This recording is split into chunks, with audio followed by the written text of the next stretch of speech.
Alexander of Nagolden, and I am your teacher for this. Before we start with our discussion, please pick up some pieces of paper and arrange your chairs properly.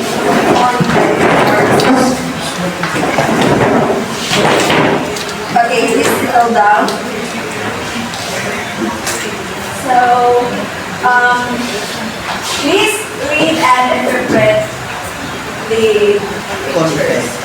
Safeguard people's rights, set rules for how government works, ensure fairness and justice in society. So, unsa man na siya?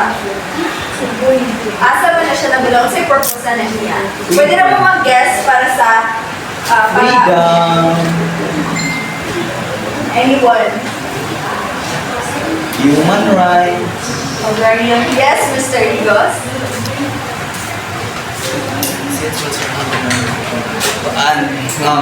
human rights na to, ma'am. Then, kana freedom, kaning para sa freedom para sa tanan, kaning safety sa kadaghanan mga kuan mo. Safeguards people rights means kuan ang imong kanang freedom o ano tapos ang government mo set of rules para sa imong freedom din siya kaning imong tapos set po daw kanang justice para sa society nga. Okay, thank you. Independence na nakibalik. Independence. Next, Mr. Igos, please give me a number. 1. Miss Abreu, please answer the question number 1. What rules do we follow in school? One of the rules we need to follow in the school is the informal of learning and magandang argument sa school. Okay, very good. I have place for Miss Abreu. Miss Abreu, please give me a number. 1. Ikaw kaya po. Miss Alalim, please answer the question number 2. Why do we need rules? Whereas the academic rights sa feeling Okay, very good. Exactly. I had this for Miss Lilian. So we need to keep rules in order na fairness ang everyone. Miss Lilian, please give me a number. Yes, Miss Tumawin. Please answer the question number 2. it makes the rules incomplete. Yes. One man. Mga senators. Okay. Senators. So actually, the government makes the rules every country, especially the legislative.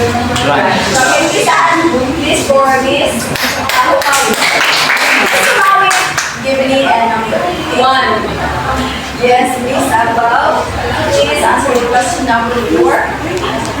What happens if people don't follow the rules? Well, hindi mo follow ang mga palinas like anong nalog ikaw kay kuan mong god kanaan bigat man sa mga legislative sa mga Okay, thank you, Miss Abel. So if people don't follow rules, of course, na ay consequences. Kahit malabag man nila ang mga rules. Yes. Then, Miss Abel, give me a number. 1. Yes, Miss Corvinal. Please answer the question number 5. What do you call the highest set of laws in a country? The highest set. Primary. Your own idea or Government. The highest set of laws. ano sa tawagan niya kasi sir? Sige dito na. Primary law. Set of laws in the country.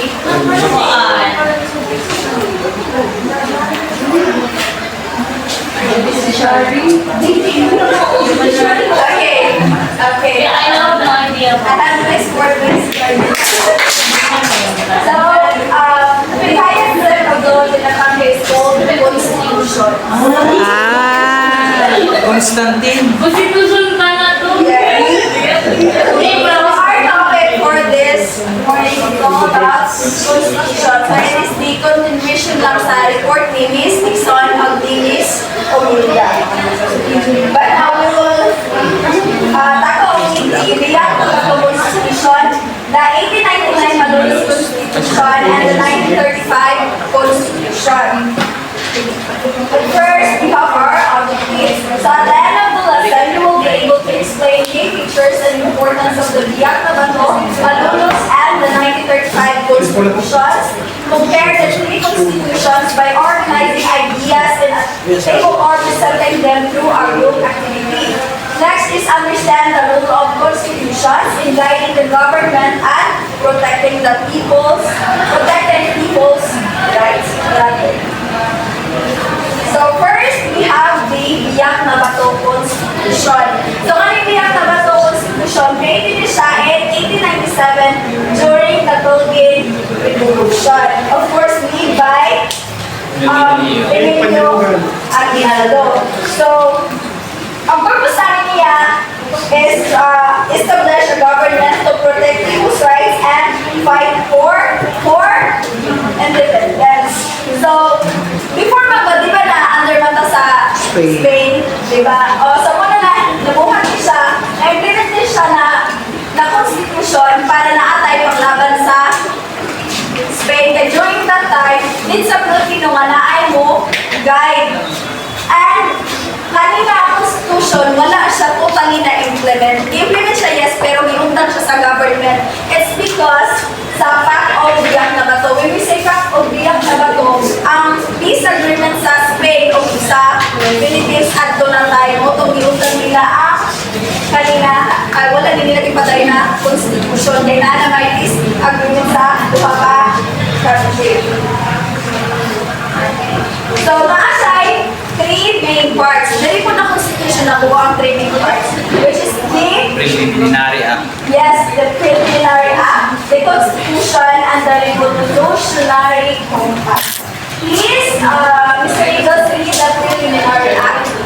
The Preliminary Act it announced the creation of a revolutionary government led by Aguinaldo, aiming to defend the country, protect people's rights, and promote fairness in society.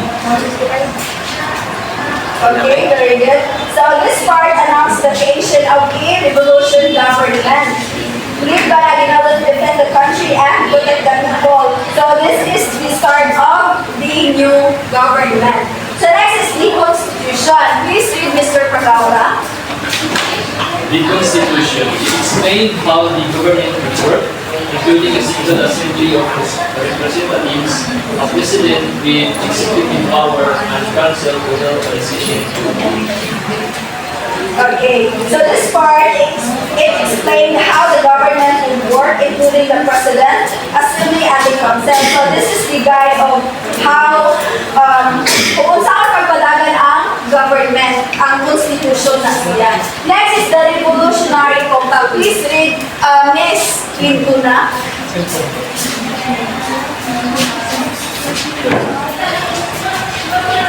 Describes agreement between Spain and the revolutionary, including the ceasefire, surrender of weapons, and promises of reforms and reforms. Okay, thank you. So this part describes the agreement between Spain and the Filipinos. So, ang ilang napagkasunduan na rin, undamon bitaw nila ang agera and the promise sila of kabaguhan.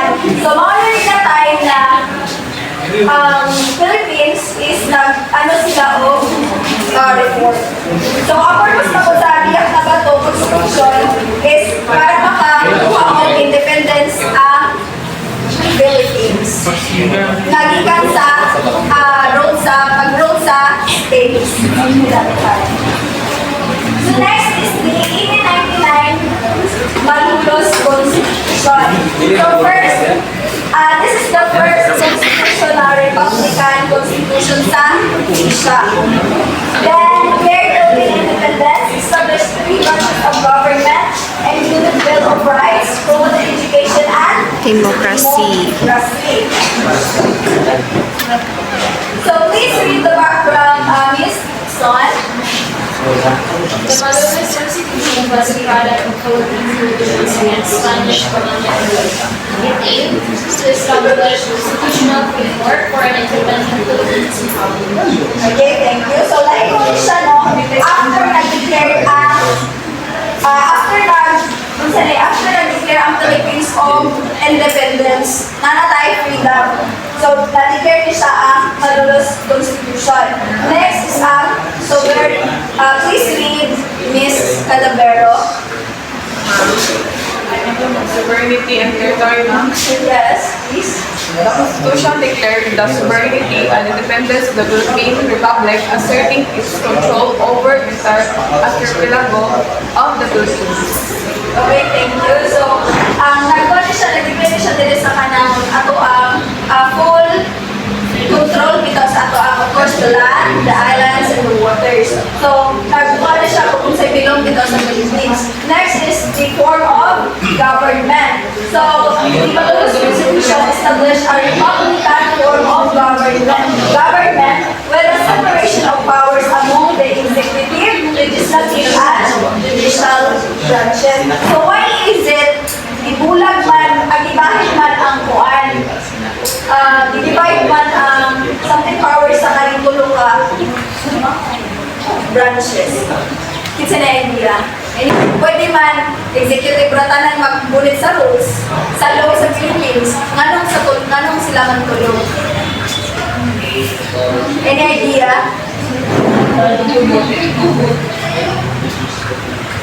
Yes, kitsa na rin something. Second, Mawid. Yes, Miss Umawit. Please. Ma'am? Second, ma'am.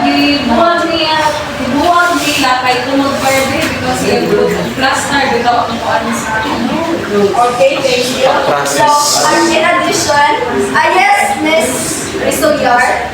ano ma'am, para ganit sa ma-prevent ang bias kay when it comes man to dili i-divide, isa ra ka power ang nagkukod. So dili siya, kaya diba, dili alis sa utos, tapos pag naay something, isa ka pa nagtataas para the judge ma-sure if sakto ba ang decision sa utos. Exactly. So, yes, that's why Miss Soyar going. All the purpose why divide ang power sa tulo ka, just kay para ma-avoid ang bias and para di habang pag-untao na mo at use nila sa power, for example, kung executive lang ang nagbulit sa tanan laws, so possible na ilahang hiling, sila ang Monopolize. i-overpower nila ang tanan bitawan. Wala possible na wala na yung makakontrol sa ila kasi sila na nagbulit sa tanan. I-monopoly nila ang power. Kaya sila ragyan. It was created because Filipinos wanted to organize an independent government. After na to makagain of freedom sa Spanish rule na establish the state, 1899 Malolos Constitution. So next is the executive branch. Please read Miss Montaner. Executive branch. The President, chosen by the Malolos Congress, acted as the head of state and exercised executive authority. Okay, so ang kanyang executive branch, dati siya, ang nalitan is ang president. So under the president, siya ang nag-approve of nag-enforce sa mga laws. So, siya ang head of the government and again, enforce sa mga laws. Next is the legislative branch. Please, Miss Gare. The Assembly made up of elected representatives, created laws, managed the budget, appointed and monitored the Okay, thank you, Miss Gare. So, ang legislative, sila ang nagbuhat ng mga laws. Sila ang nagbuhat ng laws sa Philippines. Like Congress na sila ang nag-create. Next is ang judicial branch. Kung sa man siya? Judicial killing. Court system. Anyone? Yes, Mr. Bukos. Yes. Remember, naka-idea, you can. So, when we say judicial branch is na si GNA is ang without operating mo judge sa mga kaso like natong makita doon sa ICC. So, isa sa example sa judicial branch which is kanang hindi na ano bitaw ang mga situation or problem. So, dito lang ay pasaka sa mga sa Supreme Court. Diba? Okay, very good. So, nakuha ni Mr. Bukol ang point. Ang judicial branch mga God, like courts, sila ang ga-interpret sa mga laws at sila ang gaatag of justice. Next is the Bill of Bill of Rights. Please, Mr. Biato. It ensures basic freedoms like speech, religion, and assembly, and protected private property. So, in Bill of Rights, nila ang makuha na nato ang mga boses kibali ba dyan doon ang nakalatag ng mga rights and laws na pwede nato Okay, thank you, Mr. Diablo. So, it protected people's basic freedoms like speech of religion. It protects the people's rights. Okay, next is the state of religion. So, ang Roman Catholic, medyo na siyang official na religion sa una. Pero, ang pag-practice of kanang other religions or beliefs sa una is allowed ng such. So, next is the education. Please, Miss Dihande.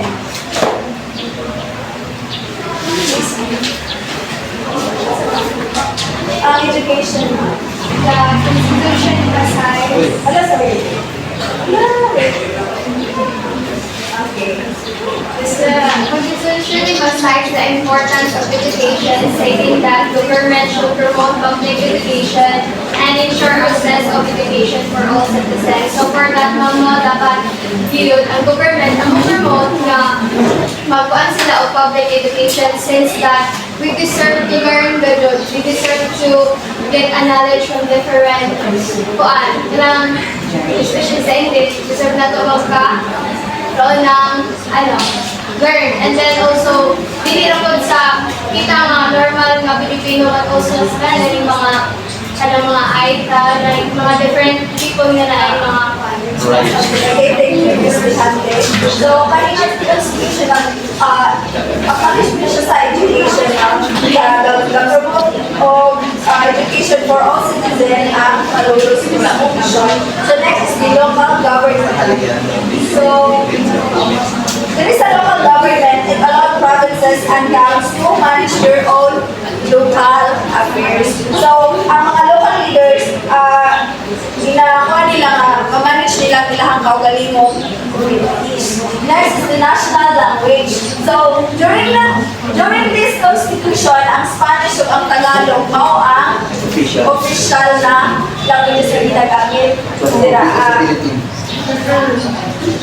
So, ang Malulus Constitution was created to establish an independent and democratic Philippine government. So this constitution is approve niya that Filipinos were ready to govern themselves. So kaya nato mag-rule sa atong kaugalingong country. Next is the 1935 Constitution. The 1935 Constitution established during the Commonwealth period. During the Commonwealth period, mula ang kanina Constitution, it is the temporary government of the Philippines under the United States from 1935 to 1946.